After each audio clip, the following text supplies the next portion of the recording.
மேல்மருவத்தூர் ஆதிபராசக்தி மலர்பதம் பாடிடுவோம். காலமெல்லாம் நம்மை காத்திடும் தாயவள் கோவிலை நாடிடுவோம். மேல்மருவத்தூர் ஆதிபராசக்தி மலர்பதம் பாடிடுவோம். காலமெல்லாம் நம்மை காத்திடும் தாயவள் கோவிலை நாடிடுவோம்.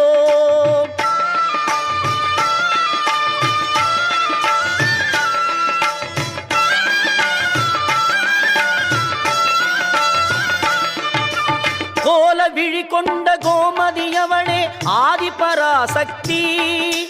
நீல விழி கொண்ட காளியும் அவளே ஆதிபராசக்தி. கோல விழி கொண்ட கோமதி அவளே ஆதிபராசக்தி. நீல விழி கொண்ட காளியும் அவளே ஆதிபராசக்தி. முக்காலம் உணர்ந்தவள் முத்தொழில் புரிபவள் ஆதிபரா